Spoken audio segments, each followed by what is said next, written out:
priority list you sent.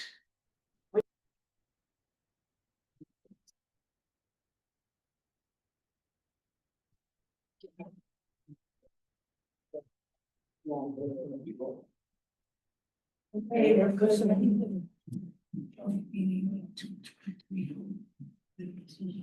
Okay, Jillian, why don't you Yep. start? Okay, oh, this is not. Yeah. All right, yeah, and then, This could be a little late, and it's slowly. well, good afternoon. Welcome to the special meeting for the Board of Trustees and the Planning Commission. Joint meeting. So we'll begin with the board here, call this meeting to order at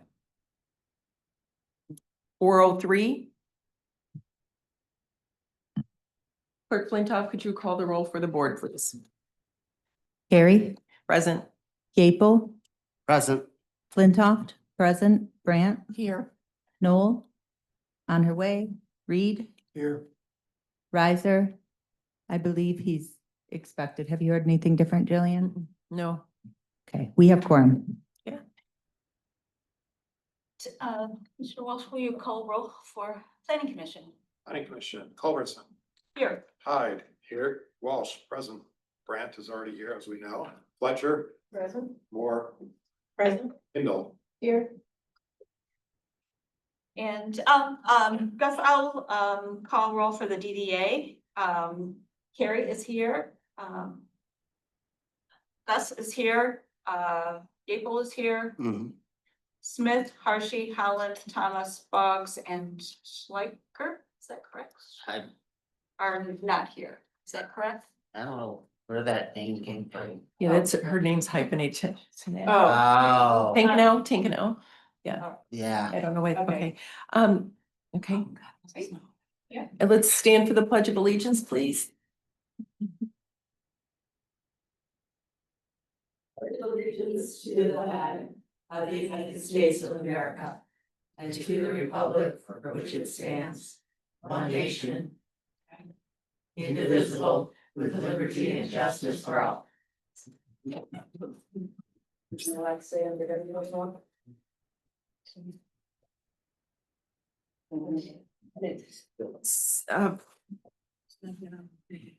The adoption of the agenda. Are there any changes, additions?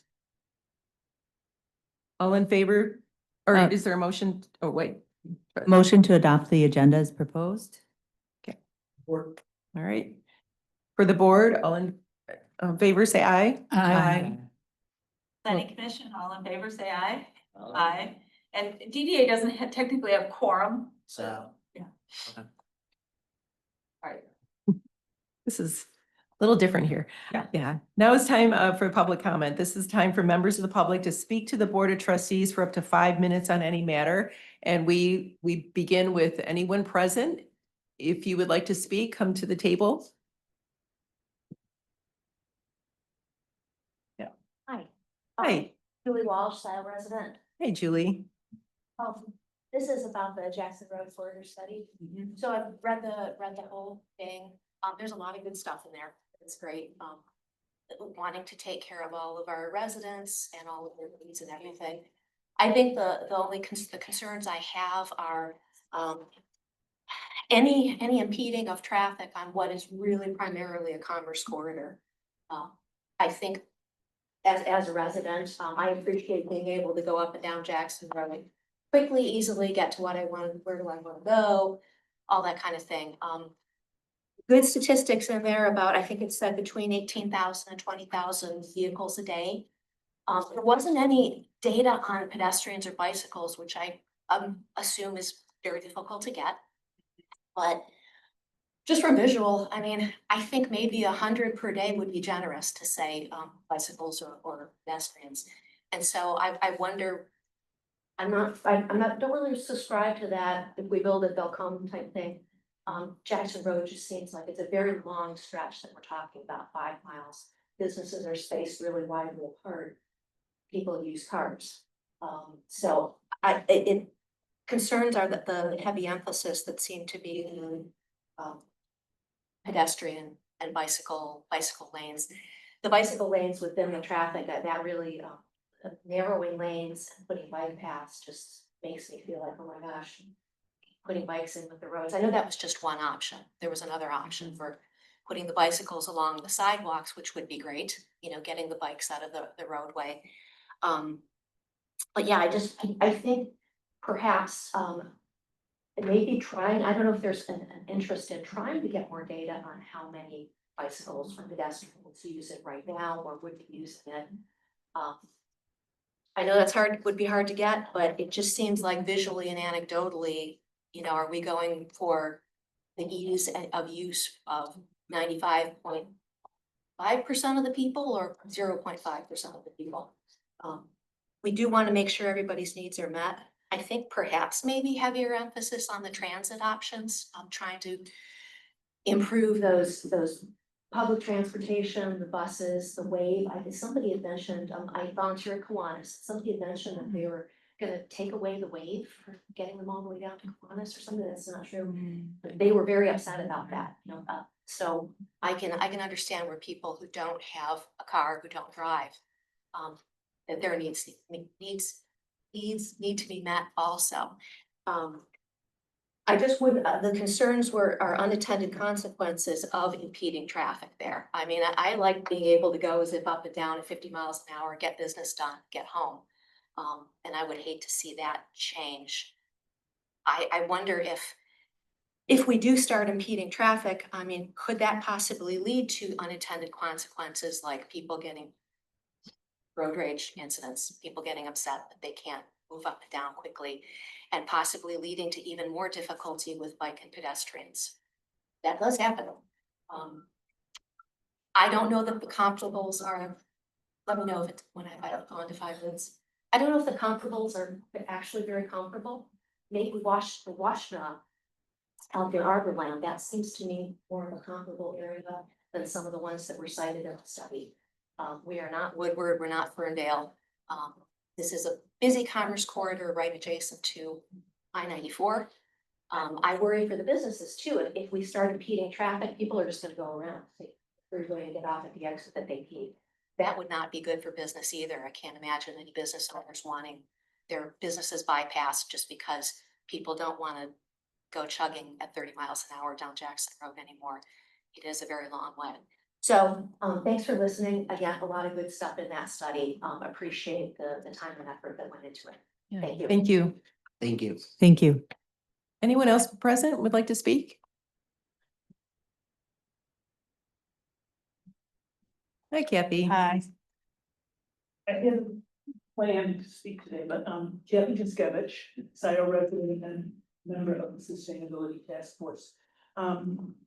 But after hearing this lady's presentation here, I kind of thought that way, the way she was describing when I started on the Sustainability Committee.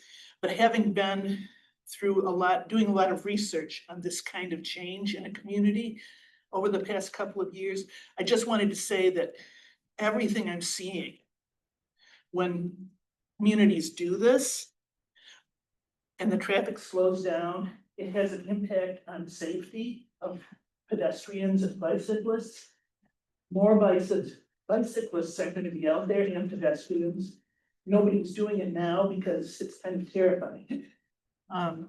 So I think that it's important to think about what could be. The other evidence that I see, and I see this even in southeastern Michigan from SUMCOG, data showing that when you slow things down and you have people walking and riding their bikes, the businesses do better too. They get a lot more walk-in traffic. So I just wanted to put that out there as a different point of view.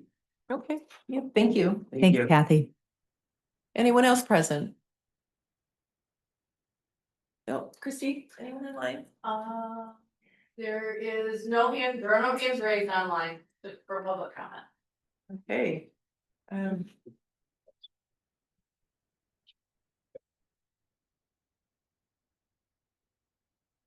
Response to the public? Board members? Oh, Treasurer Yeaple, please. I would just say quickly, there is no planned service reduction for Wave, especially on the Jackson Road corridor. Actually, Wave in and of their own decision making increased rides by over 100% as far as frequency here at the end of July. We certainly have a conversation coming up here at this board next Tuesday where Wave and AATA is going to be making a presentation. There is some substantial cost increase coming. So it's something we need to talk about from a fiscal standpoint, but Wave actually has increased service dramatically here just in the last month, so. Anyone Thank else? you.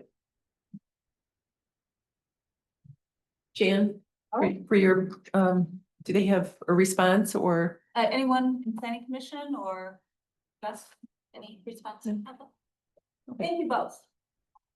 Appreciate it.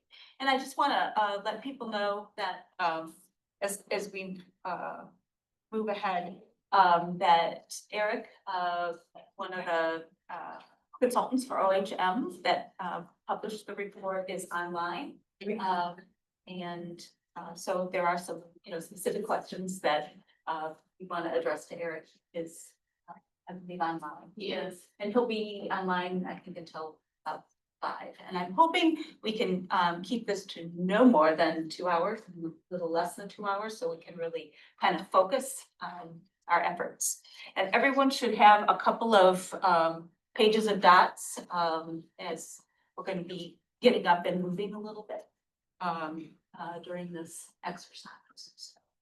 I just wanted to start out and thank everyone for a joint meeting. I know this is extra time and everyone's schedule. So thank you for being here. And we've got everybody. That's awesome. Except for some of the members of the DDA, but thus thank you very much for coming. This report is a product of a Complete Streets grant that was provided by to the township by SEMCOG, along with some funds that the township contributed. And the goal was to provide a framework to guide the next sort of evolution of the corridor. The proposed outcome of this meeting is to build consensus among the members of the commissions and the committees present around the recommendations of the report, priorities, and a strategy for implementing the recommendations over time. This is not a, get it done in the next 3 years kind of report. It's really looking at the long term. And, if you think about what the DDA did with the implementation of the Boulevard and some of their objectives, that took a very long time to accomplish, and it made a dramatic change in our community. And so the goal is to sort of take it to the next level of evolution. And that really does take a consensus of the leadership in the township, as well as working with multiple partners. You'll notice that in the report, it really broke it down into several groupings, and we're going to kind of focus on those groups. That's roadway safety, development nodes and land use, non-motorized access and connectivity, transit access, roadway improvements, and environmental enhancement. I do want to note, hopefully people read the report. There was an extensive, and I want to thank the focus group, because these are, a majority of them are professionals who really attended 2 virtual meetings, as well as reviewed the report and some of the recommendations. So they really put in time because they have a stake in the corridor as well. And those were Suzanne Flowers from the city of Ann Arbor, Michelle Eniol, and pardon me if I mispronounce some names, from the city of Dexter, Mike Davis from MDOT, Greg Perales from Meyer, Murphy Garrett from Scio Township, Ken Anderson from the RIDE, Larry Deck from Walk Bike Washtenaw, Michelle Ford from the Washtenaw County Road Commission. Thanks to the leadership team, we had a great group from OHM. We also had Harry Sheehan from the Water Resources Commission, Roy Townsend from Washtenaw County Parks, Shasta Grifka from Wave. So it was a great group. So thank you very much for that. The OHM and Kathy and the Wave, we had also had a couple pop-ups. We had a meeting, a virtual hybrid meeting here, and there were articles in it was posted on the website, kind of the progress. It was highlighted in the newsletter. So I just want to say that there was a lot of engagement, and we really tried to reach out so people knew what we were doing on Jackson Road. So with that, what I'd like to do is I'm going to share my screen so and people can follow also with if you pull up the report.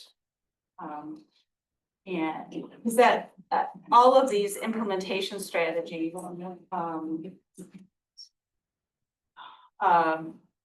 are covered in the report. And what I want to do is kind of go through each of these areas. And so people can kind of review those strategies, and people can, comment or question. And then you'll see posted here are 3 boards. And after the discussion, the people here can use those dots, and I'll give you some specific instructions beforehand, so you don't have to think through it now.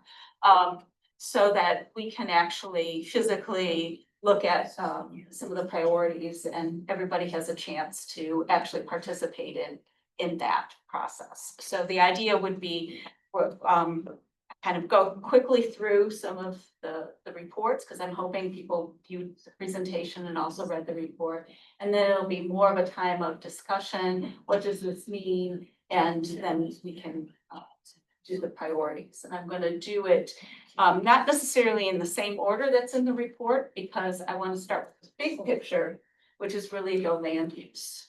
And I want to go to should have noted the pages. Cheat sheets.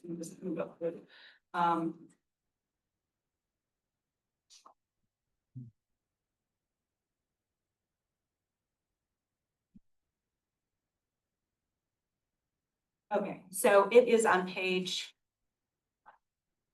67 of the report. And is this the August 12th, 25 report? Or are you looking at the June report? This is the June report. Okay. Yep, this is the one that they finished up after getting a few, we did get comments from the focus group members and. What page are you on? It's 67 of the PDFs, and it's, and of the. Okay. I'm sorry? 72 on the giant house. Well, I'm going down the page. Exactly. Yeah, so it says development nodes and land use. And I think one of the reasons why this recommendation came about is because Jackson Corridor is about 6 miles long, and implementing something all along the corridor is very difficult. And so part of this analysis was looking at where is there new development potential? Where is there sort of some activity, a focus of activity? And so the implementation strategies are focusing development at those key locations, build on existing activities in the newer developments, and establish a walkable urban kind of design policy. So the idea isn't necessarily to have the same level of connectivity all along Jackson Road, but really start at these nodes and trying to build up and invest in the nodes. And whether that investment is with looking for new developments, looking at the zoning, looking at how to improve and interconnect kind of those and have some a sense of place at each of those nodes, and as Jackson Road continues to evolve.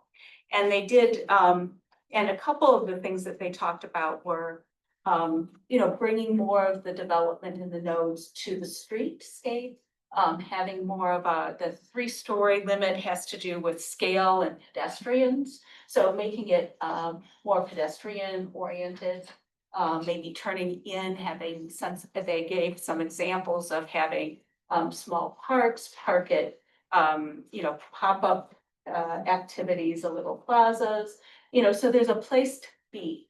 You're not just going to one store and leaving. You can have activities and maybe restaurants can share an outdoor eating space, that type of thing. So, kind of getting a vibe like, if any of you have gone to the Homes campus, sort of that little area there, or what Sam Hill's done, with their outdoor space and really kind of making it a whole kind of community active place. So that's kind of what the idea of these nodes are and these particular strategies.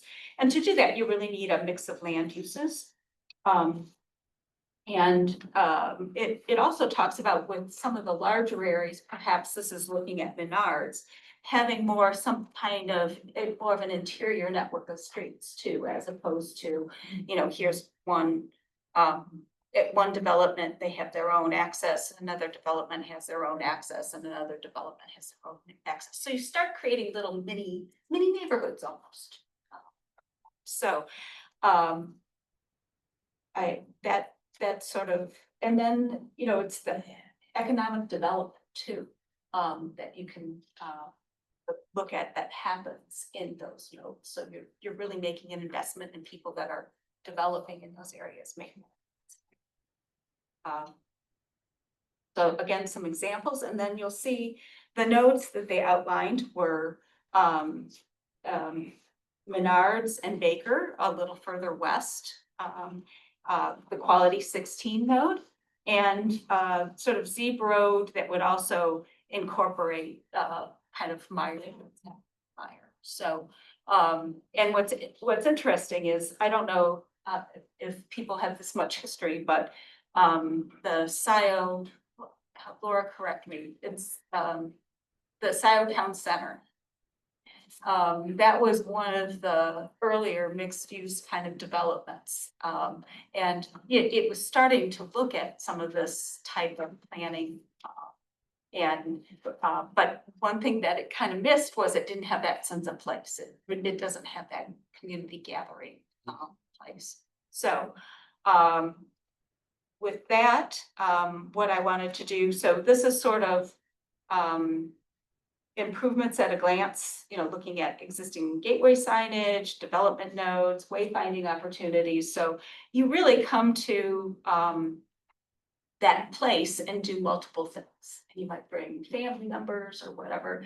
You might be able to bike there, walk there, especially with increasing some of the housing opportunities in these nodes. So this is where the idea would be, if we're going to have multifamily housing, we want to increase the density of that and really focus on these nodes as opposed to other places in along Jackson Road, so that you really build these places up to being something special, as opposed to, extending everything all along Jackson Road and spreading it out, if you will. Okay, so that is the thought on the development note. So I'll kind of open it up for comments. And then what we'll do is the development node is is this over here, the one that has the little yellow on it. And I'll give you, after we have our discussion, I'll give you directions for the number of bats you get. Okay, so I'll open it up. Thoughts on this strategy, this overall strategy? Kathleen? This is just procedural. Mhm. There's a document in OHM's report that talks about, and I'm not sure it's the same as what you have on these boards, project responsibilities, leadership partner priority, and cost estimate. Mhm. The cost estimate is not on the document that you sent us. And I'm not sure that it's on any of these. It's not, it's mainly because we're using it for the priorities, but if people want to, yeah, I mean, basically you can, they're in the same order, so if you want to look at the cost estimates, you can do that. And those are, I would say they're very swag estimates. Swag, yeah, what do you mean by that? I've never heard that. I haven't either. It means it's a wild, yes. Well, that's good. Yes. Scientific.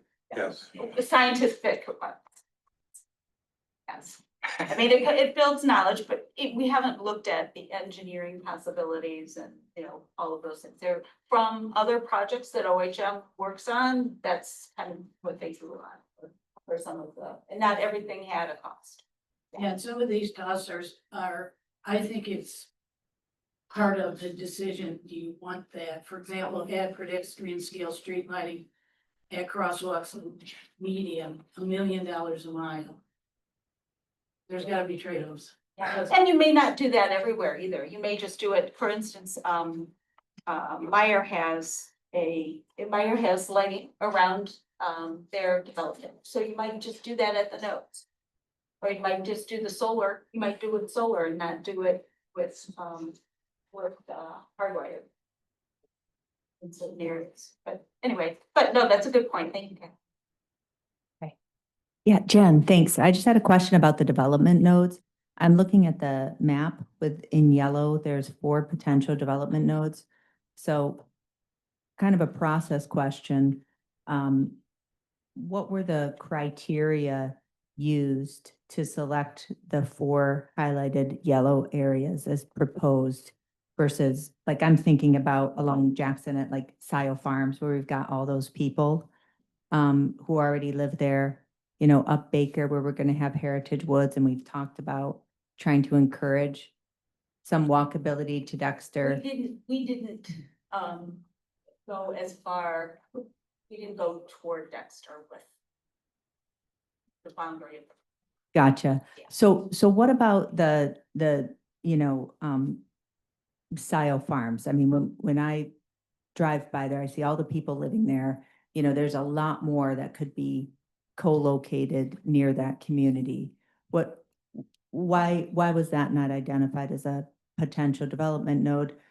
And also on the Zeep Road node, how come it's proposed on the east side but not the west side where we're already having all of that development? I know the pop-up idea with Meyer seems like it would fit. So what am I missing?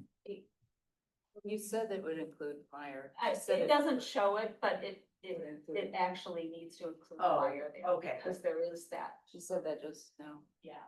That's kind of in the Z. You think about Myers from Z to Jackson. It's in the Okay. Z node. And I think number 1 of the criteria was where are there new development or developing sites? So, and have to look at Scio Farms a little bit, but a lot of that is already kind of developed. And so they were looking at the most likely to develop, or that there were already development proposals for those. Okay, not just vacant land. Not just vacant land, right, but there was, yeah, but I mean, that's a good point, that there might be some other places that we need to look at, because you're right, the density is important, because there are what? How many? 900. 912 mobile home Right, unit, yeah. yeah. Who would know but the treasurer? I collect that tax every month. Jan, I have a couple of comments. Yeah. I take it that the intent of this is mixed use development.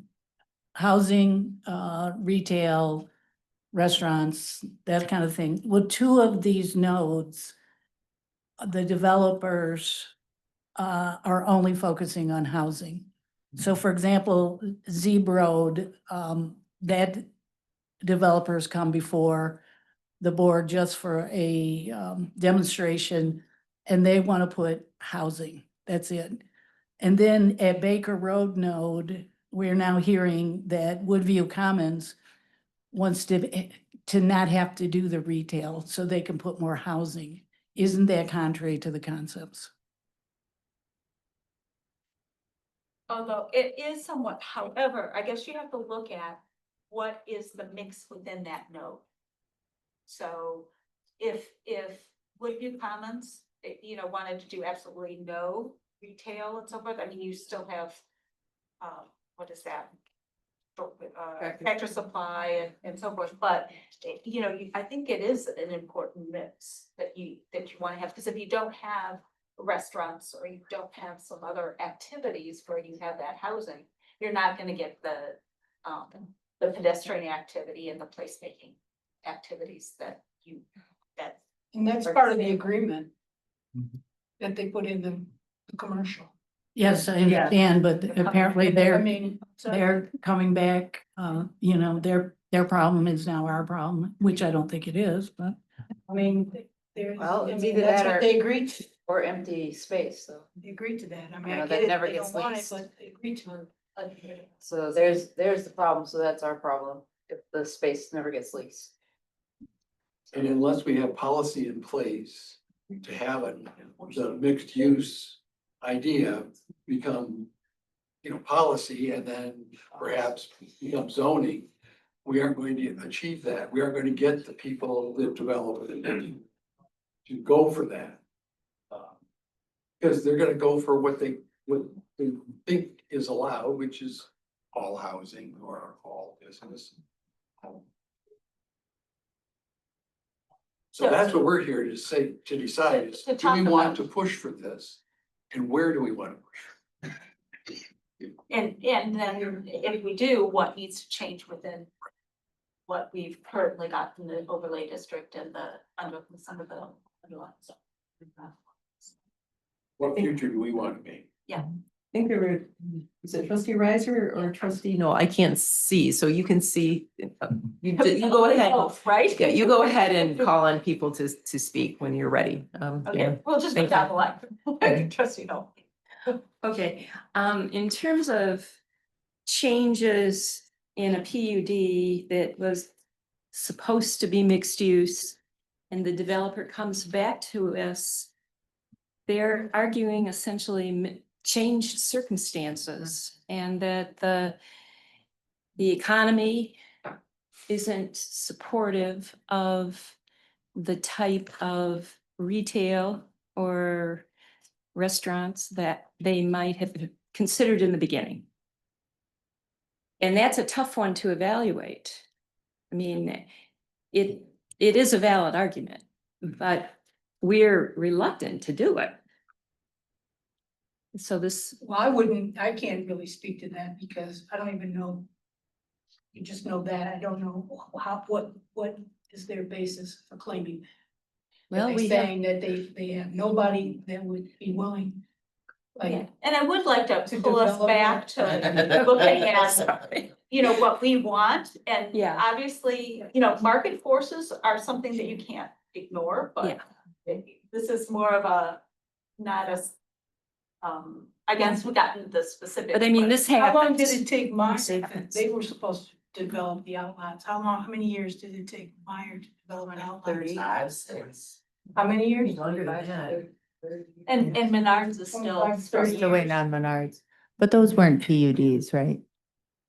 But Menards has some interesting restrictions. We'll just leave that there. I don't, Yeah. Laura, you're sitting in the audience. Do you want to add anything to what I said? So I would just say that that is a totally separate conversation Yeah. that we're gonna have, and only a couple people in this room have been privy to the conversations that have started. It's just a very initial conversation to that, so we're gonna be having more of that later, but yes, Woodview Commons is talking about due to market constraints, they want to do more housing and less commercial that was in their PUD, and we understand there's a whole process they have to go through, they understand that, so that's a discussion for another day, but it is something to discuss, in general, when talking about these nodes, because it is important, because it will change the mix that I think was understood when this report was being conducted. Yeah, Commissioner, trustee Riser, did you have? No, thank you for all your work on this. With respect to the nodes, does that take buy-in from the planning commission, then buy-in from the board, and how do we officially buy in? Through a master plan change, through a zoning change, or at the board table, one project at a time? I think we need more of a framework than one project at a time. I think it's looking at the JROD and some of the underlying zoning and maybe focusing a little more on those node areas. I don't know. You wanna? Which may require, I mean, once we start talking about what really you want to accomplish, then I think we'll have a better idea whether the current master plan is in line with those priorities or if amendment is required. As far as the zoning, you know, that's kind of been outlined, I think that those changes are supported by the master plan. But if you're talking about specific nodes and wanting more in-depth planning of those particular areas, then I think you're talking about a master plan amendment. So really, I mean, I think we don't know what it is yet, John. I think it kind of depends how this conversation goes. And we're gonna probably have to take back this information and evaluate those priorities and what, you know, what in the short term and what in the long term requires a master plan amendment versus just one's amendment or you know, so it's a continuing conversation, I think. And I do think if you look at the nodes now, you know, we have the Goodrich Theater node, and that doesn't have any housing. Okay, it has a good mix of other things, but it doesn't have any housing. And if you look at Menards, same thing there. I mean, they have a little adjacent housing, but it could be more of a mix. Right now, it's just zoned for commercial development. And So then- Dan, I took us down this rabbit hole. Maybe we should poll the board for their acceptance of these concepts. You wanna? Okay. Oh, yeah, go ahead. Is there And a Gus way- wanted to say something too. I think. Sure. Is there a way to, instead of identifying like Menards node, quality 6 node, instead say, you know, like from Wagner to here, this node is node 1.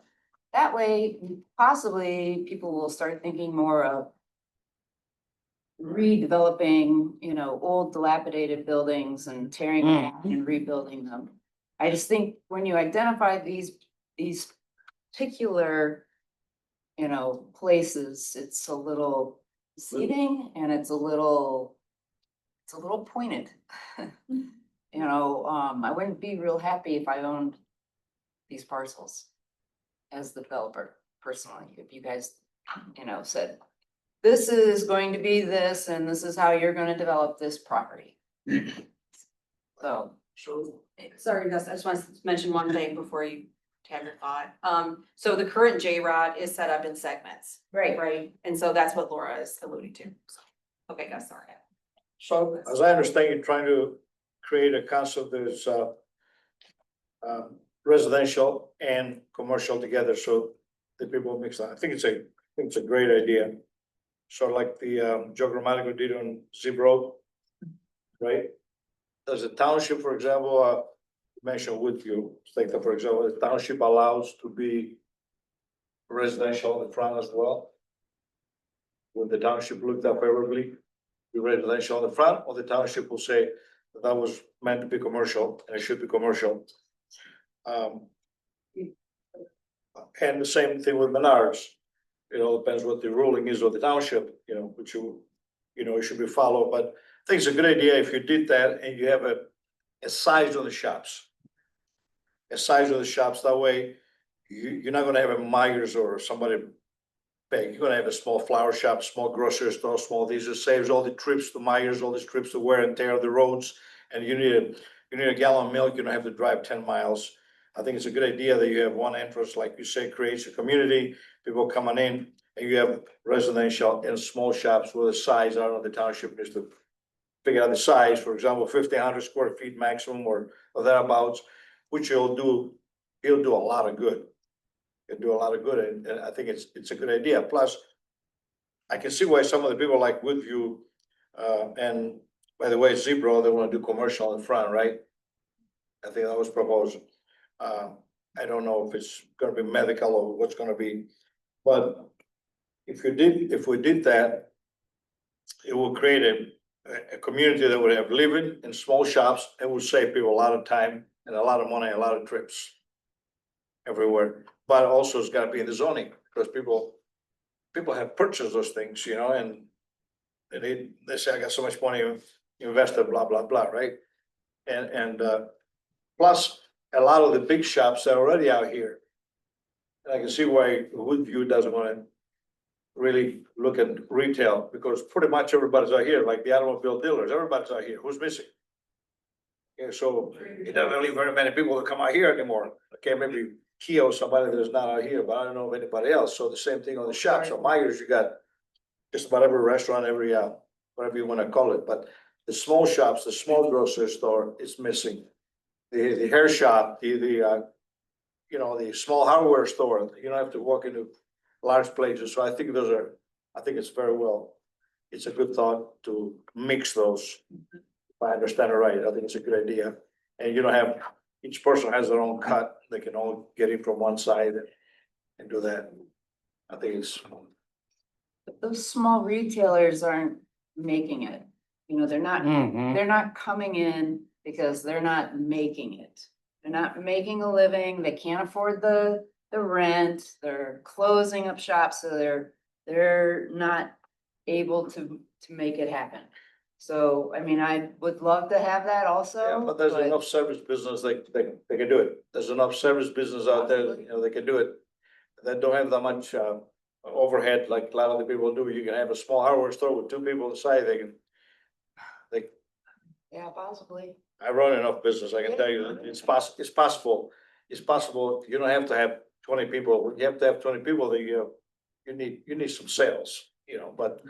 You know, Yeah, there- exactly. You need sales. So if Yeah. you don't have sales, you know. And you get that by having enough housing to support some of the destination, you know, we have enough of the big box stores to create a little bit of a Well, destination and you build For it. example, Jackson Road, and I believe Cherry Hill and Fort Road, somewhere there, right? Cherry Hill, and they're the ones that started out, and I think they're all doing well. They got small restaurants, small bars, small sandwich shops, small, you know, I mean, they're simply been doing well. I don't know.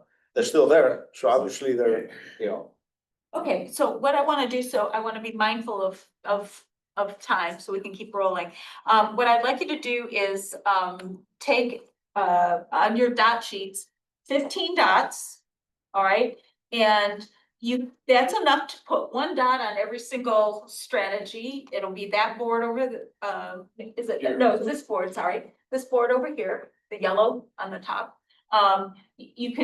You can spread them out, one in each, or you can double up if you think there are things that you think are better priorities. And I'll remind you, if you look at the end of the report has all of these implementation strategies with the dollar amounts, if you wanna reference those too in the report.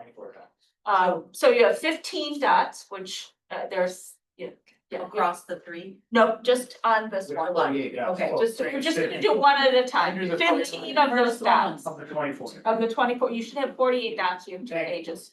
Yeah. Do you have more? Because I gave so fun. I'm not sure I should be, I've already done this. Yeah, I'm not gonna do it because we've already had a lot of input, so this is to get your. I don't want to put it on the front. Yeah. So the first one we're doing is. Develop a note, so you can actually plan out where you wanna put your dots by looking at the online and then going up and bing, bing, bing, bing, bing. This is to keep us moving. So, okay. Yeah. I think we already sold out.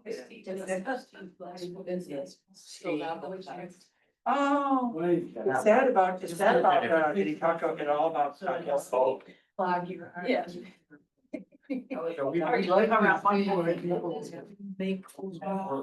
Yeah. Yeah. It's gonna, speaking of retail. It's gonna be a hill of problem. Reverse is gonna be, but. I know, Florida. Yeah, they're gonna kind of come, they have too much space probably. with the ice cream and then. Well, she makes like great stuff for when I, right? Yeah, Like, yeah, I appreciate that. It's not a, yeah, it's like. May talk to you. He's like, oh, I do it. My wife and daughter get something from Amazon 5 times a week. That's the problem with retail, more people. I haven't ordered Amazon. I'm not even on Amazon, but my wife and daughter pick up from my account. You don't need to be, you should take care of this. Yeah. Yes, I did, right, you get on the highway too. Yeah. Thanks for working. I mean, that's, Shepherd's prerogative. I want to get from acres. And you can put them over the short-term, long-term.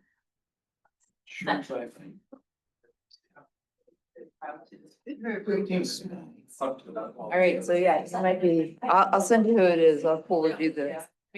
I know. I have no idea, there's so many that are constantly. I know, there's a, and there's a. Constant text, constant. So it happens like. She runs the same shit. They get a lot of done. That's a short period of time, and everybody's respectful, they get along. It's great. Yeah. What do you do? Derek, you ever hear anything that you wanna chime in on, you're welcome to embrace anywhere. Well, like, he's still there, okay. I'll see you first. When there's. Okay,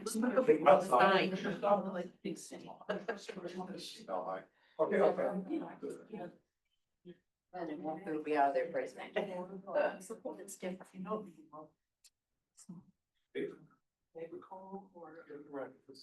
It's different. It's not people.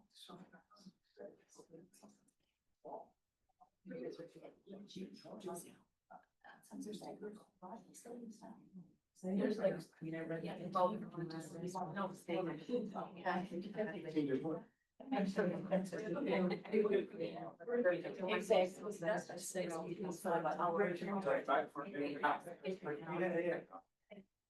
I don't know, yeah, but anyway, at a time, but 50%.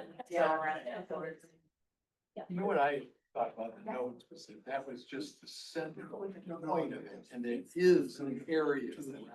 That correct? Yeah, it's like, how do you create a, see, there's no tops. Yeah. That's the- She wanted to Yeah, keep going. but the idea is to invest in something that's. Just let me know. I have to That start. place taking, right, and then it. So say to him. Right under the mic. You think you've been along one thing? That's why I have. You give away your credit card number. Are you waiting for the? Thought I'd let out. Yeah, it's only- Yeah, that's, so we're gonna do the next two together. Okay, 6, 7, 8, 9. Right. Or like that area. Your, your letter of intent today, I just put something in the mail today after I talked with you. the email? Yeah, you can click on the thing and just, Yeah, cause when I went back to my office and I looked, I'm like, oh, just got, so you must have. I figured if I wait, I would forget, other things would pop up. It was fresh in mind. It was just get it done and Keep waiting. because otherwise. Those little things get lost, So much going on. even though they're important. Yep.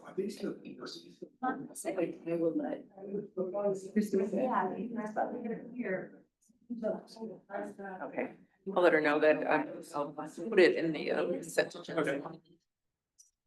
It is great in some ways, like, it's super good to talk about it. It's, guys, sit down. So, no one's sitting there later. Good. I was there, it's only from the page, but there's no sense. This is very exciting. I guess what exactly. Where, how far away you from? Where you?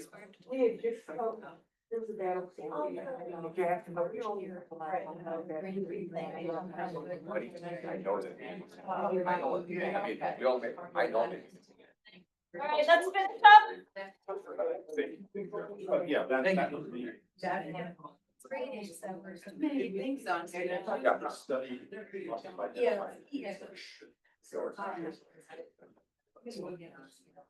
Did they break it down? Yeah, but.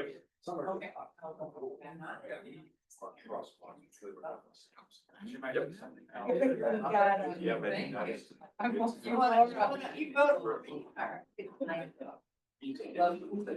Yeah, but this is not, just. Yeah, you're likely because. Oh, yeah.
Exactly.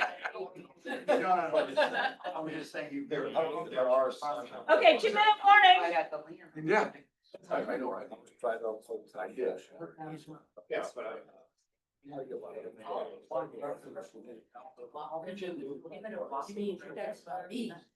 Best one there to find.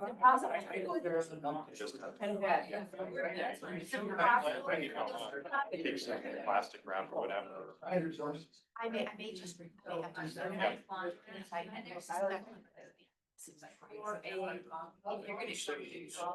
Yeah. Yep. Okay. You know, and Yeah. golf is. Julie, this is Laura. I was on the planning commission, and, I really enjoy it. Where'd you see that? I got a favorite. I got you, that's my favorite. All right, so. We have. To go to this farm to table dinner at 6 o'clock, and I don't think he's gonna make it out of here, so yes, I can try. I can, Yeah. I can pick up. Yeah.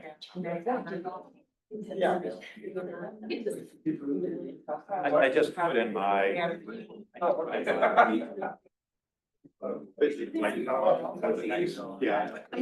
Yeah, I mean, thought about it, I would have.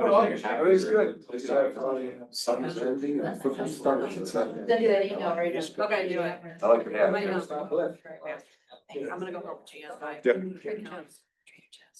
Okay, and Laura's gonna tally things up, and we'll also take some photographs of these, so that'll be a part of the documentation of the meeting. Yeah. All right, and I'm gonna continue on while these folks are finishing up. With the next one, we're gonna move to roadway safety improvements, which is page 44 in the report.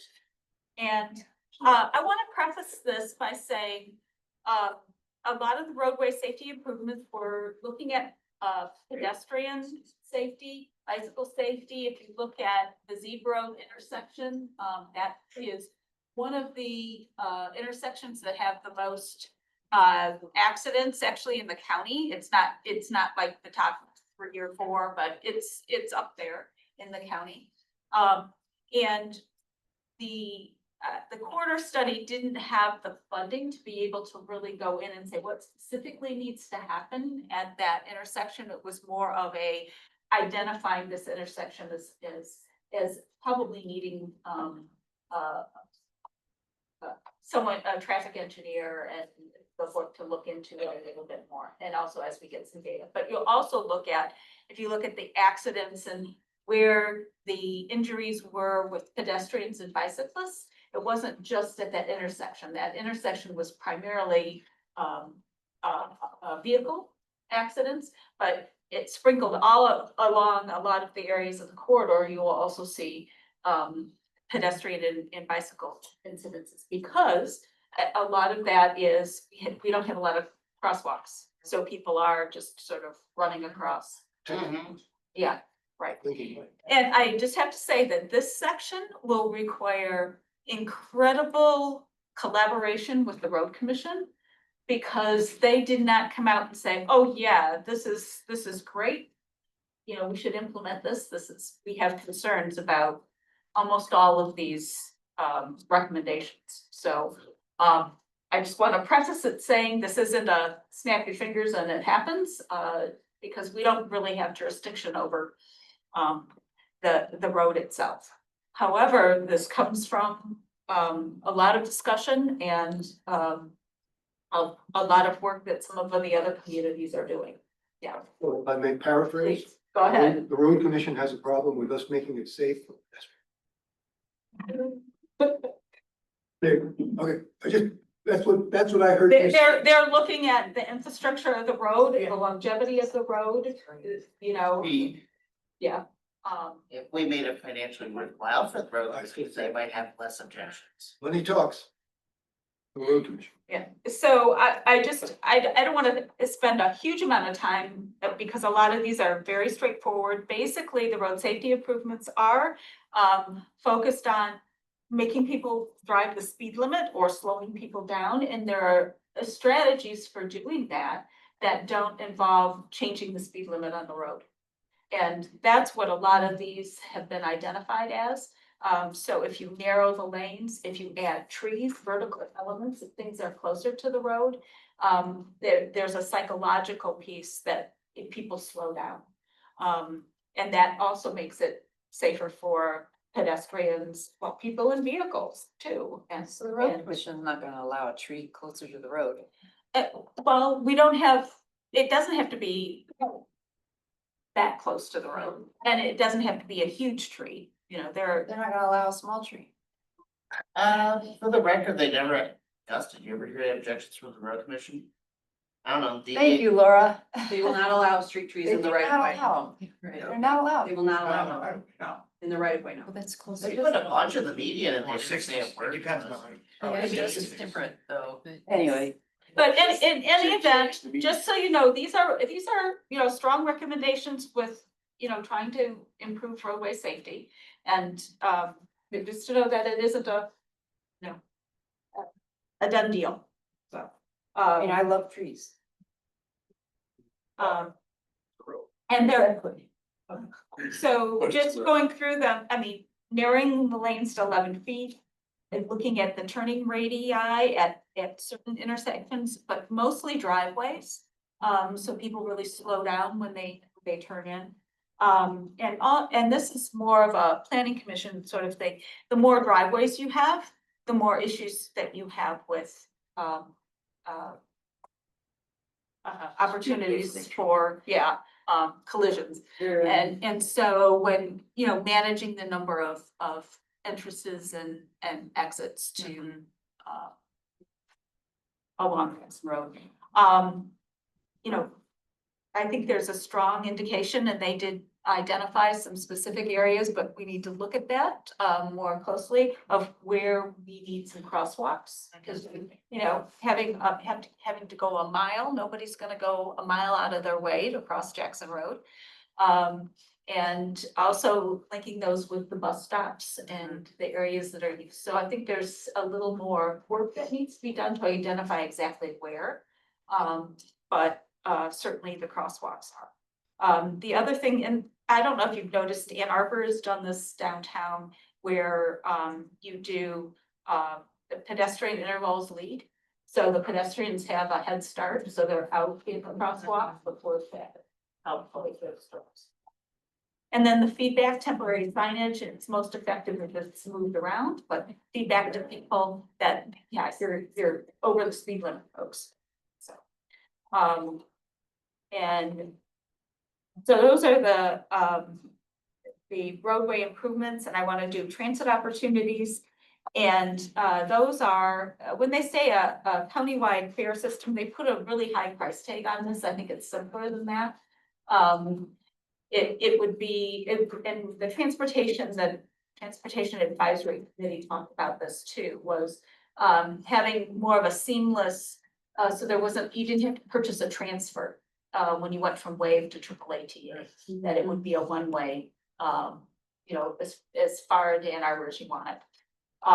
And they said at that time it would require a board approval. They're worried about precedent, et cetera, but that'd be something to work with OTA on. A mobility hub transfer at Meyer, currently it is at Meyer, and one of the opportunities that exists there is where the sustainability fair is, which is by the garden center. That is an area that is parking for RVs mostly, and some of the employees, but moving it there where it becomes more a part of that node, and it could be a pop-up for other activities.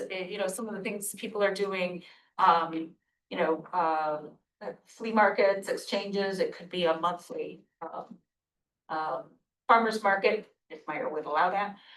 There'd be, you might have some entertainment, you might do something, but make it more of a transportation node where people waiting have landscaping, have seating, have on a bike, you're not chaining bikes to trees, which you see all the time at Meyer.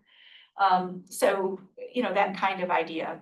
And then take a look at our transit-oriented design standards. We probably should have more. We don't right now have any bike hoops or anything at any of our bus stops. So kind of have a standard and work with WAVE and the ATA on those. And some of them don't have approaches, so that they don't have very free access, that type of thing. And just, improve that waiting area. We have more bus shelters than many communities do, which is great. But making them multimodal is also important and accessible. So, yes. If you want to share. Oh, I'm not sharing. Just the people online. Yeah.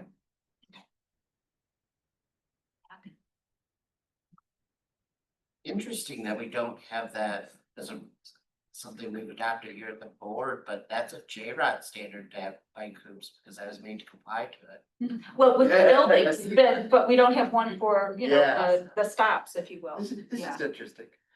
Yeah. So, that is, You're a pioneer. Exactly. so what I'd like to do is, we went through roadway safety and the transit opportunities, and those are, on the orange board here. And what I want to do is open discussion on those, and then I'm going to go ahead and do the, multimodal one. And then, so when we do the dots, we can do both boards at once and it won't be as crowded.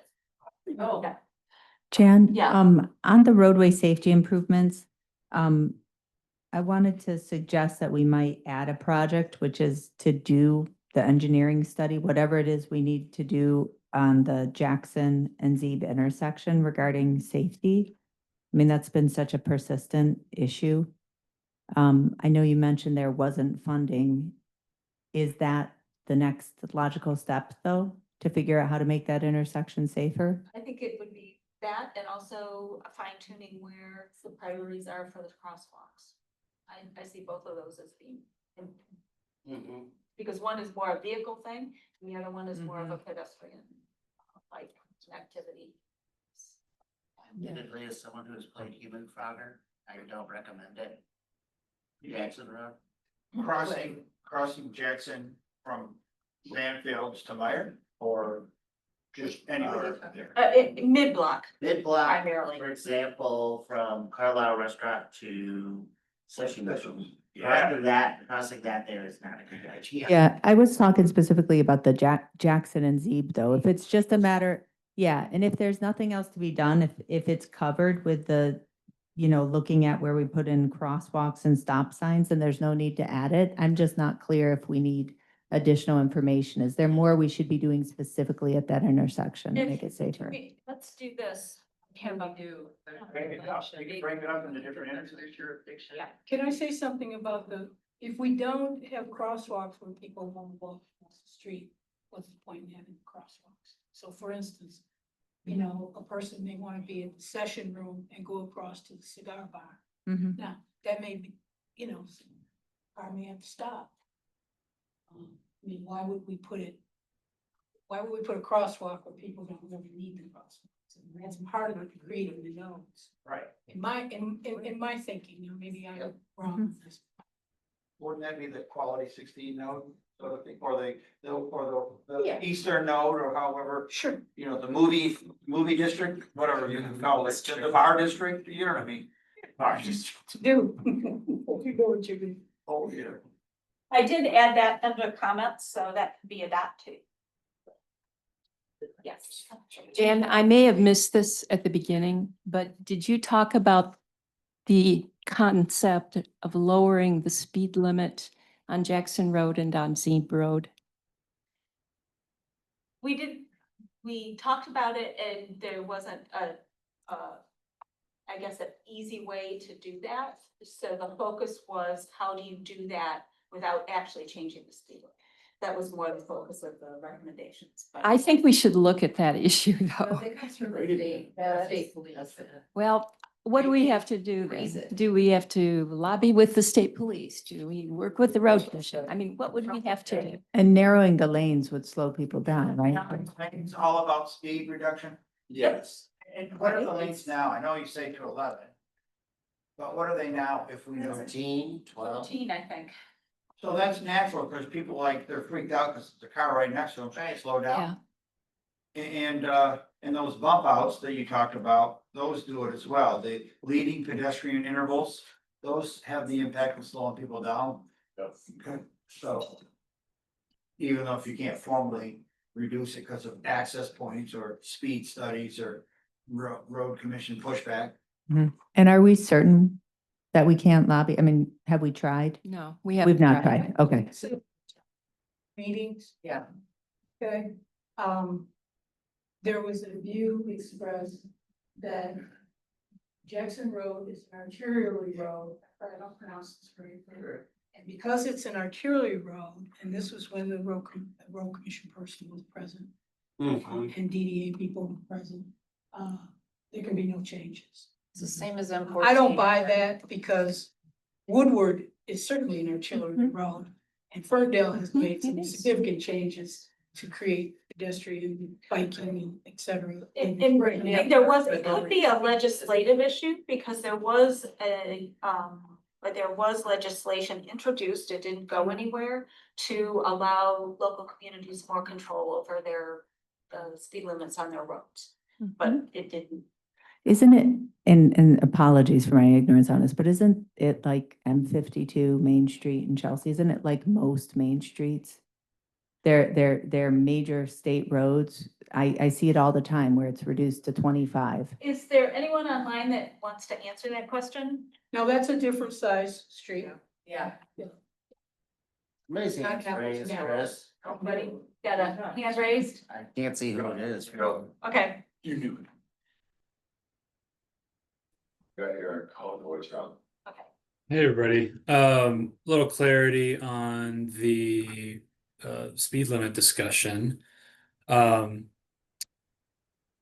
way that happens, or at least to change a speed limit, you have to do what's called speed study, and the state police will go out and basically take the 85th percentile of what the average speed is becomes the speed. So if you go out and do it right now and people are driving 60 miles an hour, you know, it's going to be 45 as what they set for it. In order to change that, you have to introduce some of the what we call geometric improvements or geometric changes, like we've identified here in the report: narrowing lanes, reducing the overall width of the road, adding the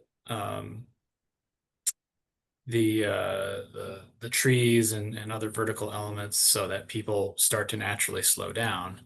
And then you go out and do the speed study and hope that people are driving 35 miles an hour, and then you can have your 85th percentile lowered down to that. So it's more of a build it and then have the state police come out and do that speed study, because if you do it right now, it's just gonna stay the same, and it may actually go up. Thank you, Eric. Thanks. Is speed a problem? The intersection's a problem. People not following the law here. I saw 3 blow through or right on red Jackson to get onto the highway on Zeeb without halting. The only reason there wasn't an accident was people on Zeeb saw them do it and stopped and slowed down. Is speed really a problem? Or is it driver behavior? And like I said, the Jackson Zeeb intersection is tough. It's not just that, it's, you've got the right lane goes right, the center lane can either go right or go straight, people on the right cut across. It's bad behavior, and I don't know how to fix that, but I'm not sure it's a speed problem. All right, so we're gonna do 2 of them, so keep all this, in mind. Go ahead. Pardon my ignorance, what's a stop bar? That's the painted bar on the, Painted, okay, forgot. You're required to stop your vehicle behind that bar. It's likely behind the pedestrian crosswalk or the intersection. It's where the road commission deems you to have to stop and look both ways. Those people put their rear wheels on that stuff. You can be ticketed for going past Yeah, it. you can. Well, short and deputy, so. all right, yeah. I mean, behavior and, compliance is an issue. All right, so I want to go through, briefly the next one, which is, the non-motorized and connectivity. And stop share so I don't get people busy. This is on my content.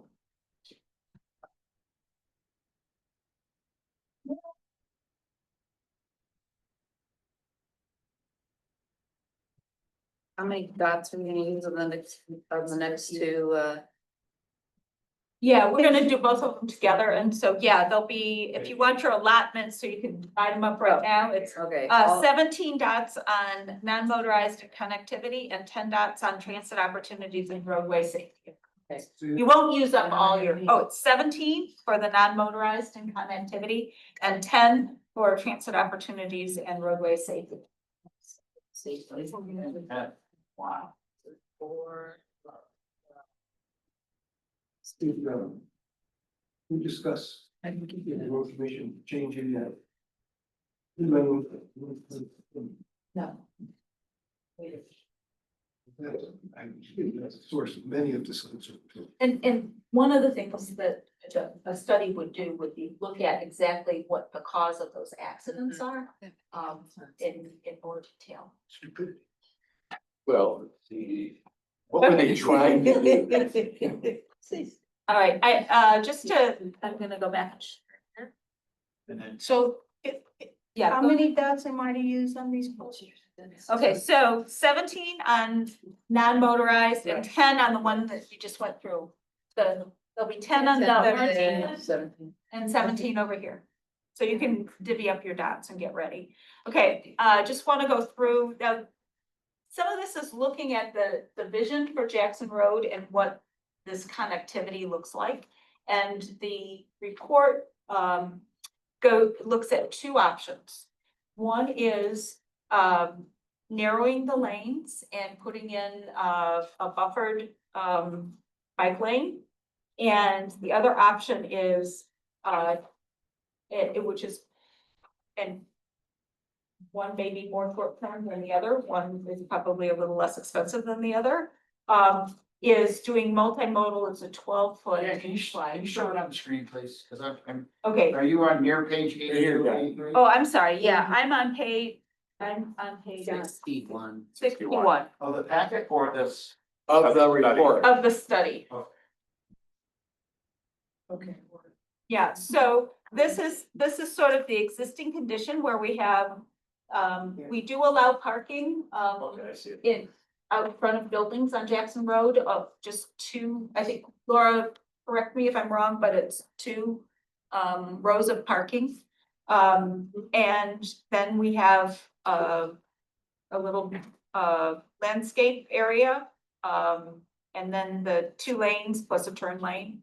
The median is relatively wide. So that's sort of the existing cross section of Jackson Road. And the two strategies are one, which could be done sooner with a little less investment, but it would have to be supported by the road commission, which is the narrowing the lanes and adding a buffered bike lane. And also, this is also representing more vertical elements with trees and landscaping. The idea is to those elements also happen, the landscaping is concentrated in at some of the crosswalks and so forth, because it also provides shade and it makes it feel more pleasant to be out there as a bicyclist or a pedestrian. Because that's one of the things that we got feedback on is it's hot and noisy and not very pleasant along that So road. buffers can be painted buffers only. They can have those plastic bollards in them. They can have raised concrete. They can be bi-directional or unidirectional. So are you talking about a unidirectional that is one-way bike lane with a painted buffer, bollarded buffer, concrete buffer, or something else? It's too early to say exactly, but it would be, yes, one of those, they would be but it would be one way, it wouldn't be two way. Okay. There isn't enough pavement space, existing pavement space. But certainly some space, 2 to 3 foot, with something in the middle, whether it's paint or. It's actually 6 feet. Right now, it's painted at 5, and this would enlarge it to 6 foot wide bike lane and 2 foot buffer. Okay, 2 foot. And it shows those. And I've been. Yeah, I see it, yeah, I see, that's what I see. Looking at it as bollard. Yeah. I've been looking at it as having those posts, the bollards. Yeah, and she can, if a car drives over and it's not the end of the world. Just you. I've been hunting, Sound farms. Yeah. Whatever. All right, so that's sort of looking at the structure. Now, one of the things it does point out, right now, we only require 5-foot sidewalks. So looking at planning commission, where do we want to, they recommend a minimum of a 6-foot sidewalk in an area that you want to be busy and encourage a lot of pedestrian connectivity. And right now, zebra pathway is 8 feet and they're recommending 12 feet in this area. So Eric, I don't know if you want to talk about the different width standards there. Are you talking about the shared use pathways? Shared use pathways and also a 6-foot recommendation for the sidewalk too. Yeah, that was specific to the amount of space that we had. So that kind of 18-foot section there could be any combination of that width. Maybe if you're near the nodes, as you talked about, the buildings there kind of show maybe you need a little bit more space and you would want a 6-foot sidewalk and a 12-foot shared use path. Maybe there's areas that are a little bit more spread out and could just be that shared use path option. I think the story that we could really only tell with a simple graphic like this is that there's more than enough space to have anywhere between 6 foot and 18 feet of sidewalk, and potentially even more if the property owner allows an easement to go on that. So Yeah, so the opportunities are endless. Yeah, and what you're saying is in the nodes, you bring things closer and, have more activity happening and, in between those nodes, it would get leaner. Yeah. But this would be for new development. I mean, we got 5-foot sidewalks now, or 5 foot or 6 foot? 5 foot. I think they're 5 foot. I mean, ain't nobody on it. You could have a 2-foot sidewalk and it's still too wide for the one person using it. So, I mean, I don't think personally, that's something we would want to spend money on now. But use your dots as you will. Yeah, and you start at the nodes and then as the nodes grow, you also grow. And maybe you can also look at how do you take a 5-foot sidewalk and phase it? Is there a way, do you have to do everything at once? Can you do, that kind of, I don't, go ahead, other folks. Yeah, I just would want to see, before when we had developments approved, and they would have a sidewalk, and then there would be gaps, and now we're faced with like, how do we do this? I just don't wanna see it, you know, kind of piecemealed and disjointed. So I don't know how we could connect at the same time, because then we're looking at the big area. So how do you phase it? Yeah. Yeah, maybe we focus on like the nodes. You know, maybe you don't just do the whole stretch of Jackson from Baker Road to Wagner Road, quality 16, but you just focus on the node, you start there and you build out. Yeah, that makes sense. I just, again. wouldn't want No, I gaps, understand you what know, you're and then- saying. Well. And take care of the gaps that we have and the access issues that we have first. Mhm. And a question about bikes and sidewalks. It's not against the law to ride a bike on the sidewalk, and I don't know if anyone who would hear, if I had to ride a bike down Jackson Road, I'd be on the sidewalk, just because it's Jackson Road. Me too. I suppose if it was something like this, they'd be If more we apt. hollered it, of course. Yeah, if it was then hollered. would be, Yeah. I'd definitely be more apt to ride them. If you Yeah, have you gotta think separation of about- those bike lanes, how do you plow? What's that, guys? Just brush it. They have a 3 foot or 4 foot bike lane. How do they plow that? Brush it. They plow it, Yeah, right? 6 foot. Brush. But we How do they remove the snow? And the You use the roller brush. Washington County blows the snow the other way. Yeah, and they use the plows too. So, yeah, it raises a lot of issues. The other thing I wanna say is, there is an argument about where bicycles belong, and if you look on it's 57. This is, you need to do something at all of those driveways so that people stop. If people are riding on the sidewalks. So you need to somehow define that stop bar and, you know, whether it's a change in the paving or a change in something so that they, actually stop before the sidewalk. And I don't know if you know, even coming out of Township Hall, we have that issue. Cause you can't see the, zebra pathway if you stop, at behind the stop bar, cause the signs. So there are a lot of issues with bikes on, in that location. Go ahead. And a kind of a small thing, but because, you know, any pathway or sidewalk, it's gonna take years to fill in. It would be good for us to define what our standard is. We have a policy that's currently 8 feet for our pathways. I don't remember what it is for our sidewalks, but I even know around Township Hall, you know, you have some narrower sidewalks, some wider sidewalks. So if we're really gonna go to 12 feet for a pathway, and that's incredible cost. And so I'd want to kind of think about what the pros and cons are of it. Yeah, so we have our standard that 8 feet is what our pathways are.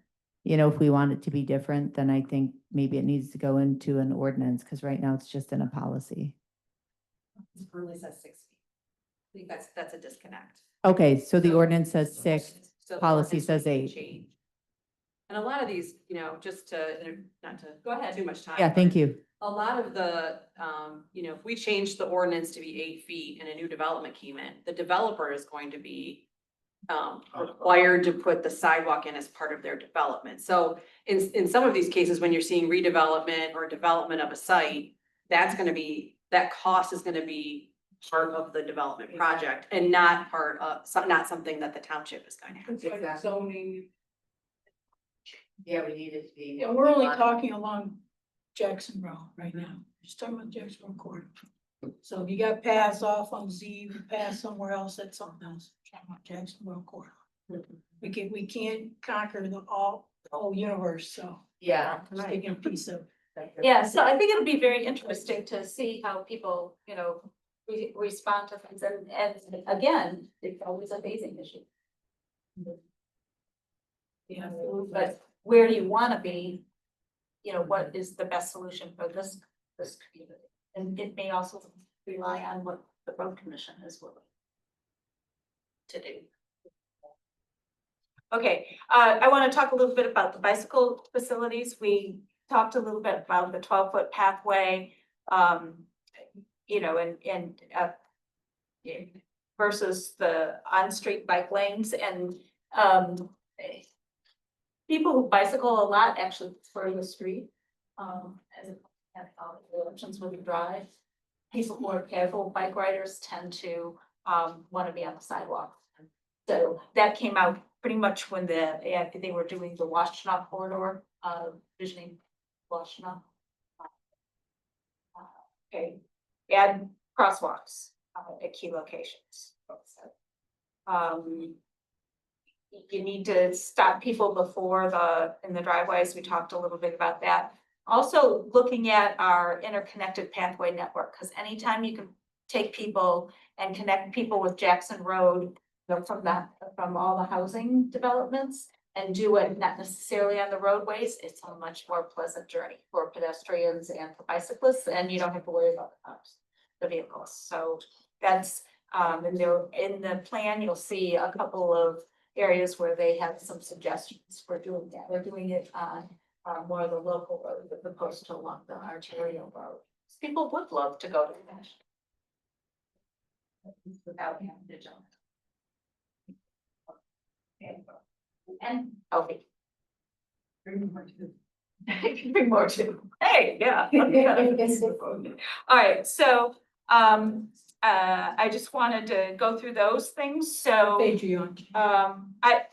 finished all of the non-motorized, pieces, and then I want to get to the environmental, considerations.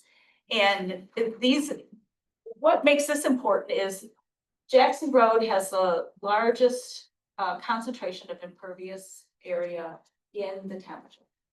And many of these developments were done before we had stormwater ordinance or the current stormwater ordinance. So we have quite a bit of roadway stormwater and parking lot stormwater going directly into the tributaries to Honey Creek and into the Huron River.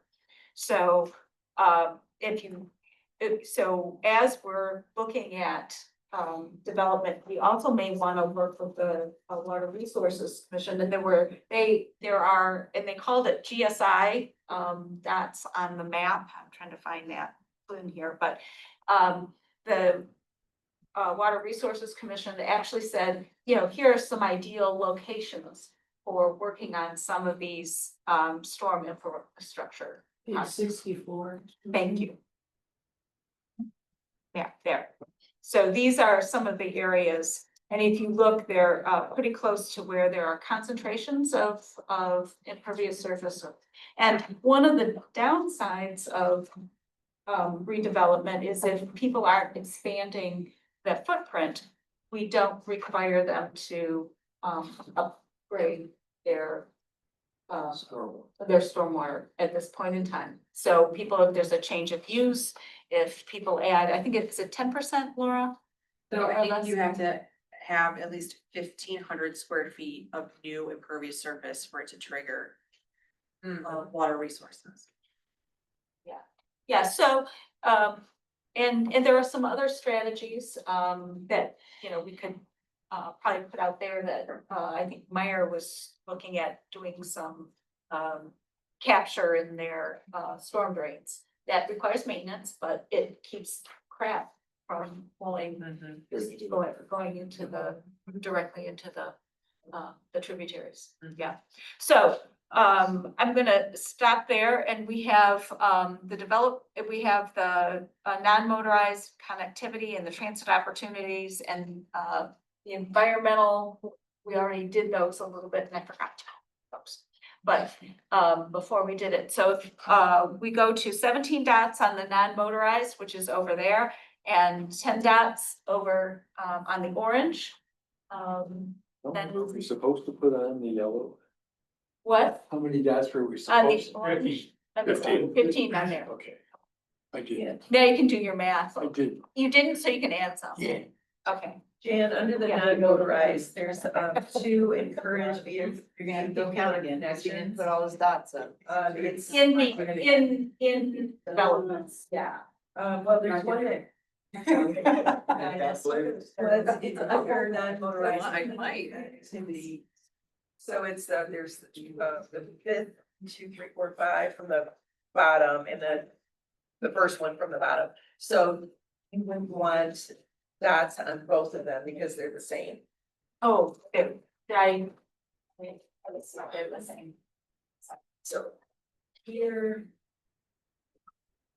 And then, oh, so one has, where did it go? Oh, here. One says midterm, the other one says short. So I don't know. Okay, yeah, we can eliminate that one. Then we cross, then they can use their dots. That's. It's the very last one. Scratch. This is number 5. Have a duplication, I think. Yeah.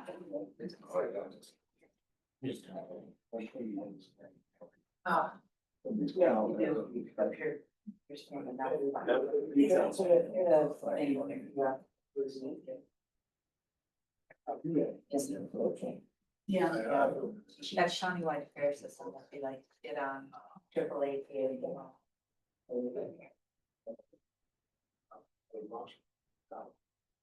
Yeah.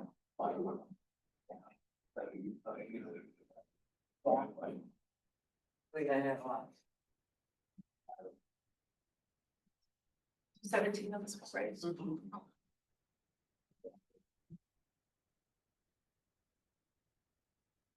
Should have, yes.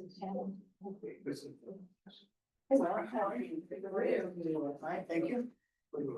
17. Seventeen's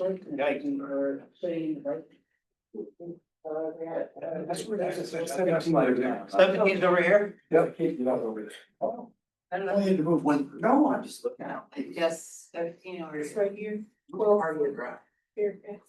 But that's long, That's true. I want the short term one. Short term. one behind it. Okay, Jan, where's the short-term bike lanes?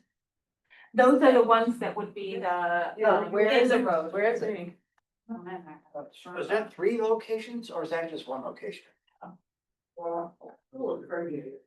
That's You know, that's Right there. interesting. Oh, well, so this is 3 locations, right? That's not 1 location. Okay, This because it says remove on street, this is the long term. Where's the short term one? Right, where's the short term? You know what, I'm gonna add that. I don't see it. Okay, so then I'm gonna put the rest of mine on short term. I think that's on the roadway safety improvements. I think it's over there. I think it's over there. Oh, okay. Yeah. All right, so I'll put all 10 over there. Yeah. This one get 10 or 7? 17. The bike lanes are over here, right? Oh, right.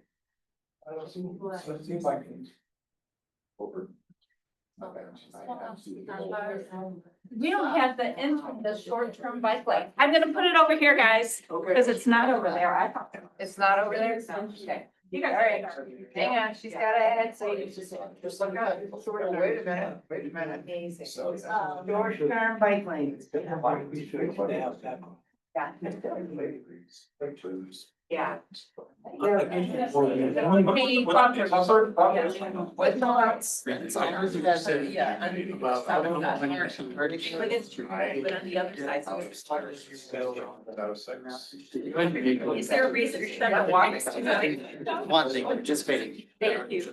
Big box. That's the part I heard. And you come in from separate areas. You guys should probably read this, the guy that was talking about, it's the establishing of speed limits on the Washington County Road Commission. They actually say that if you artificially slow things down, they can make it more dangerous. Okay. Yeah, and that's kind of what's counterintuitive. No, no. Yeah.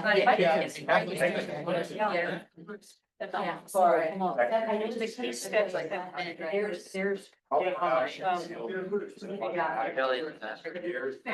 don't want it. I'm not. Drive there and back. That's Minnesota. Well. Yeah, you have.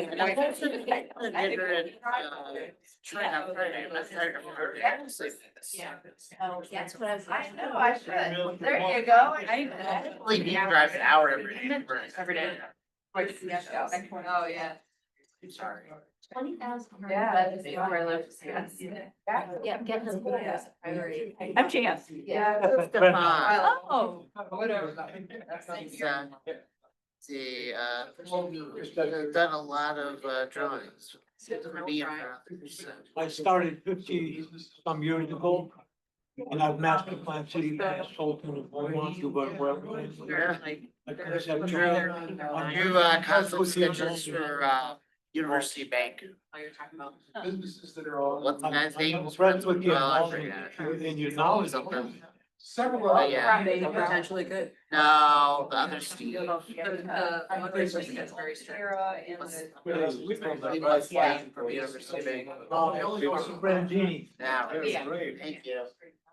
I've never. Let's start with an R, I just didn't work for Did that, you did the sketch for Bavarian Inn when they built their water park thing here last year or two. Next.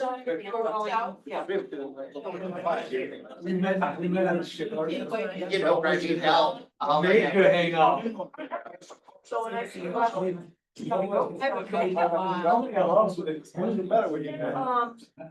was very social. It's funny.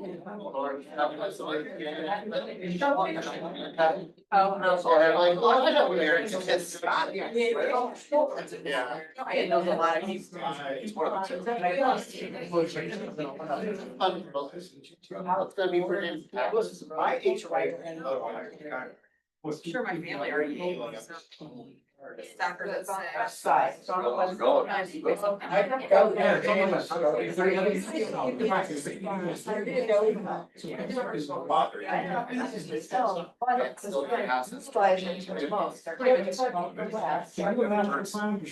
planner, yeah.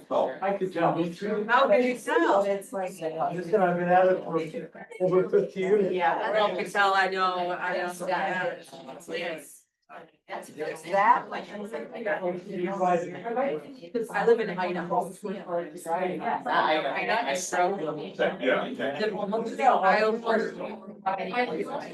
Really?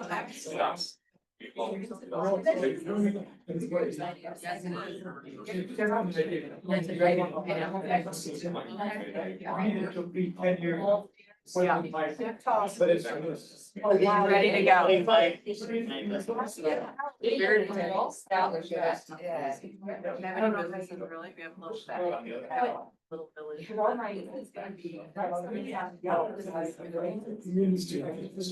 This 3-minute warning. Okay, Roger. That's 30. Your dog. The dog, you lost the dog. Well, I'm not surprised. You can't create it. But one time I was like, I You can't create it. What you buy your own, she did in the town center. Jam.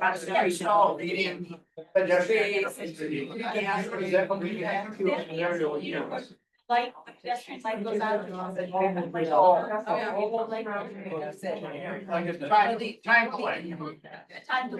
Countywide fair system, what is that? That's more of that. Giving that. Right. So if you go down the correct number, and cheap. 50. When I was. Yeah. One way, little one, way on the side. You got one of those big, but Oh, yeah. It's a Samsung one. It's. Yeah, no. $350. It's just a Samsung fire truck. As a use Chinese, yeah, money people on that button. It's not into your graduating from 10 years ago, like. I think it was weird. I love that. Started it. All right, we're finishing up. We should have 6 left over. No, you don't want. I was like, I don't know. Yeah, because. You know, they get older and. Okay. It's more. It's like when. Yeah, then they, they're just so rude, all of it, none of them are giving me anything, it's like, it's like, it's off. I didn't survive. Yeah, they were there. Yeah, yeah. But we'll. Cause I can sketch. I know, I like it way better. No, I like it, exactly, but Get through it. Well, I got your. Yeah. All right, back together here. Okay, our next item is a discussion of implementation leadership. And I just wanna put out there just 3 different kind of types of implementation. One, certainly the planning commission has the zoning and ordinance generation, tweaking, including at the JROD boundary and looking at the master plan and just kind of coming up with an overall how might these strategies be implemented through zoning ordinances and planning.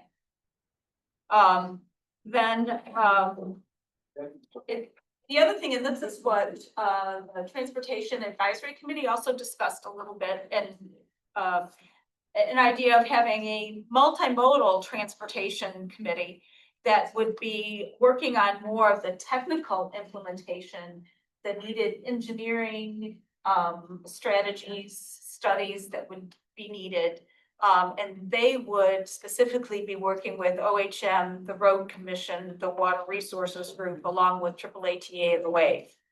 And the idea would be, it would need to be a committee that would have some people that have some knowledge, and we have some folks in Scio that actually do have this type of knowledge, but also needs to have probably a BOT member and someone from the Environmental Sustainability Task Force and someone from the Planning Commission, just as, so it can be a collaboratively working group.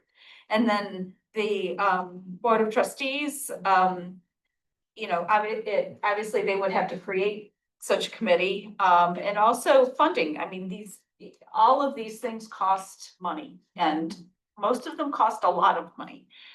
So how do we develop a capital improvement funding strategies, and then also oversight of that we're actually making progress on this implementation. So that I'm just throwing those 3 elements out and then opening it up for some discussion.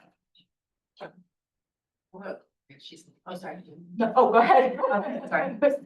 Thank you. Yeah, I think that, there's a lot of work to do. I'll just say on the BOT front, definitely I like the idea of establishing a committee, multimodal transit. I know we've talked about reactivating the public transit committee.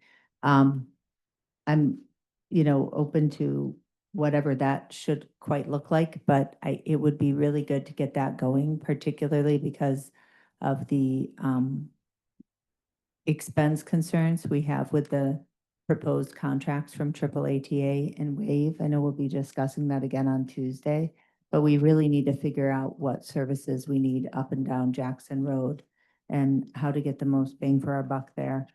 On the capital planning, I know in the next maybe 4 to 6 weeks, the board will be looking at kind of our capital planning and budgeting timeline and process. And so I might suggest we could do something as simple as kind of take these chapters and make each one a chapter of the township capital plan.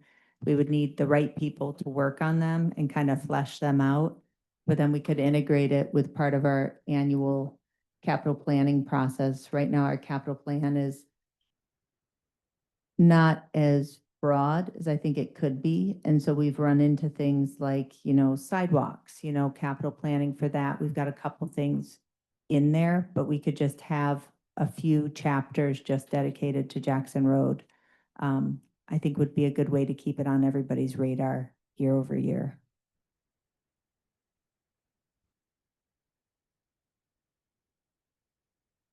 Other comments, suggestions? I have one, and maybe it's too soon yet, but what about a new DDA that has a broader scope to increase recreational activities in the DDA corridor, to maintain the roads, obviously, to maintain sewer connectivity, to promote mixed-use developments, to promote non-motorized transportation, and to make Jackson Road as safe as it can be. A DDA TIF that captures money for what we want to do for the next 10, 20 years? What about something like that? That'd be great. Yeah, we can talk about that. That's a good idea. In the district, is it the just a technical question, is the JROD one and the same as the study area? It looks like there's some differences. So I would ask the planning commission, like, what are the boundaries we're talking about? Up and down Jackson, goes a little bit on Wagner. So Yeah, and I think there, we can do some things to clean up those boundaries, because we've got the water district, we've got the sewer district, we've got we have the DDA, we have. Yeah. JROD, yeah, but I think we can clean some of that up. On John's comment, on trustee Reiser's comment, Jonathan? the thing I would say about that, John, would be that first we have to have a plan before we can come up with a TIF wording. So first we have to figure out what we want, and then how are we gonna get it? Done it here, we've said. Now put it in writing. Move forward. Not just sit here and constantly, well, maybe, like, let's just. We have to come up with a plan that can be agreed on. Yes, so speaking of, so Jan, what are the next steps with what we've gone through today? Because if we can narrow down to, well, there's a lot of dots somewhere at the top and the bottom, is that how we begin, or is it that we look at the maps? I think, yeah, this is a good beginning to see where people are at and what the priorities are. And then I also think that the planning commission can take a look at, with our consultant, take a look at what we, one, are we supported by our master plan? That's kind of number one. And what are some of the strategies that would implement? And I'm thinking that it looks like, at least focusing on some of those areas as nodes seems to be one of the priorities that there was some consensus on. And are those it can do more fine tuning of a lot of these. And I think what Jess said about funding and capital improvement and so forth, whether, I mean, that's a strategy that may also evolve into what John said, as identifying this amount of need for reconstituted DDA. It may or may not, who knows, but at least it's, you gotta have a funding strategy and you need to have your planning strategy. From the planning commission side, for our, overlays, et cetera, I'd like to see Jackson Road, in order to encourage development there, just really open it up like it was, like Ann Arbor would like to have, but there's a huge pushback. But again, we're talking about a section of ours. We're not saying the entire township. It's just this particular section, which is our most valuable land that we have in the township. From a standpoint of monetary land, point, what? Yeah, commerce. Yeah, and also from the standpoint of, the water and sewer and the ease of development. So, personally, I'd love to be, because, the way our auto mall is right now, I mean, that's gonna take a while to get released out, those two buildings, so let's just open it. No, I think they have contracts for those two people. That's why they did those two first. We already have some redevelopment interest. No, wait, what did you say though? I'm thinking of the Lithia. BMW is already leased out? I'm It's not. getting it confused with Lithia versus. So Lithia, I'm sorry. Lithia has built their buildings and they leased those other buildings, so they're now for lease, but they're, right now, the way the PUD is, it's gotta be another automotive. Yep, another automotive users filed for some Yeah, interest. let's come back to the implementation issues. I wonder if defining the district, in my mind, that seems like a first step, because we've got important policy decisions to make. Where do we want to conserve open space? Where do we want to expand water and or sewer, if at all? And I really think it would be worth the time to take, these priorities, the JROD, the water and sewer maps and make some policy decisions about Possible. where we want to, Sewer districts. Contract rights. well, Maybe if possible, yes. Is it realistic or probable is a different, consideration. But when I look at our water and sewer maps, it seems to suggest that we want an extension of water and sewer in those areas. But when I hear conversations of what our policy priorities are, north of Dexter, Ann Arbor Road, the issue about Baker, I mean, these things come up where we've got the water and sewer district there. But do we want to extend water and sewer there? But my question is really more is, We might want to shrink it. Yeah, is the agreement allowable to be expanded? Like how much would Ann Arbor really agree to that? It just goes by how much we've contracted with at this point. Yeah. So whatever REUs we have left and how much water. There's also a map. It's not quite like that. It's not We quite would like have that. to renegotiate the contract. Thank you. There are certain Right, things- but right now what we have is what I'm saying. Okay, yeah. For Yeah, what we and- have right now, but there are certain triggers that would allow for us to request a renegotiation. Yeah, and they've We're already not turned there. down 2 communities right now for expanding water. Just to let you know. So I just want to note that we do have some areas in our water and sewer district that I'm not sure are a priority for the township to develop. And I just want to flag that. I'm not talking about just expansion. I'm talking about contraction in some areas. What are those areas? So I know that you have identified. Yeah, so I mean, some of the areas along that have come up and just from what I've heard about discussions, for example, Knights of Columbus. Right? I mean, that's an example of something in the water district. It's coming to the board with a recommendation for denial. I mean, Water district. It is. They want to.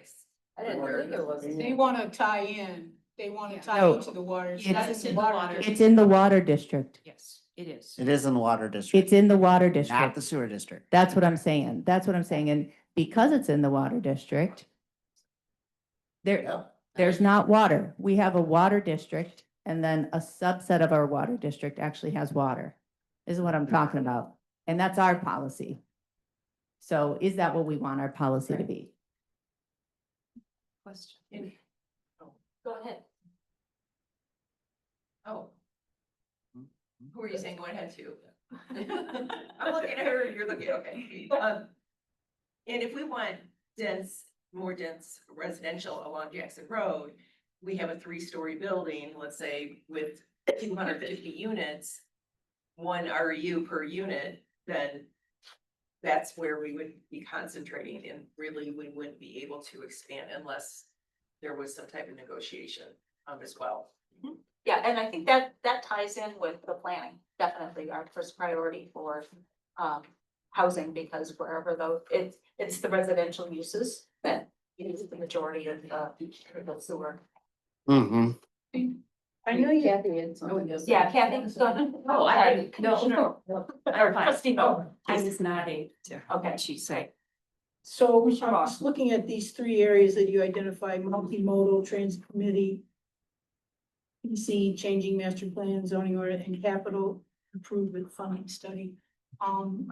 Maybe, I think there've been a lot of good ideas that hit the table today. And a lot of areas of interest and concern and ideas. And it seems to me that, one of the other committees we need is a joint BOT planning commission committee. Absolutely. Because this has to be an ongoing conversation and we don't need everybody to be doing it, but we do need, I think, a subcommittee to be able to take up these issues in some kind of. Thank you. Way. Thank you. Any other thoughts on, yes? We just finished reviewing the outline of potential vision for a future of Jackson. And it was a detailed study.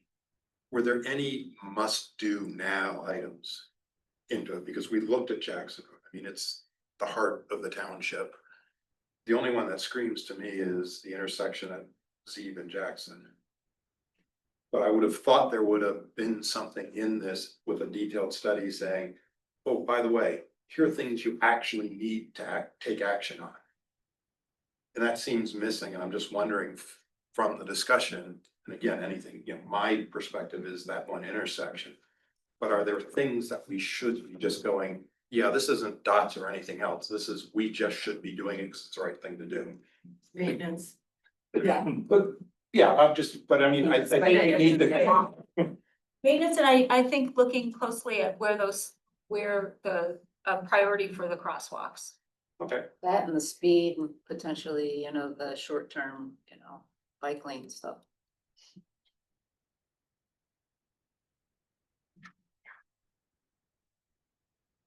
Yeah, and a lot of those require more data. Yeah. Precise data than a broader study. Okay. Well, good. I mean, this, I think, gives us a little bit of vision, a little bit of momentum, and so with that, I'll turn it back over to. Thank you.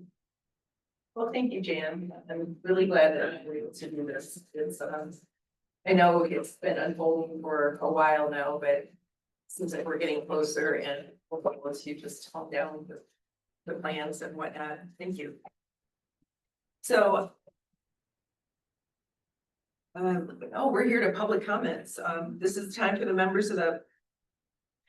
This is the time for members of the public to speak to the Board of Trustees for up to 5 minutes on any matter. And we're back to anyone present. If you would like to speak. No, okay. Chris, anyone online? All hands are raised. Wow. No hands. Did you check both? There's two. No, just the three. There's. I think. No, and there's two up at the top. There's, yeah, there. No hands there either. Okay. Yeah, because that happened at the last board meeting. I guess that somebody was missed. Okay, then, is there a motion to adjourn? Motion to adjourn. Okay. And then you have. And then we'll have Commissioner Moore and Commissioner Walsh. Why not? Okay, all in favor, say aye. Aye. None opposed? We are adjourned at 5:58. 5:58. You did it. Good job, Dan. Way to bring it in on time. So here's what my doubts, shall we have an EDA bill in the following?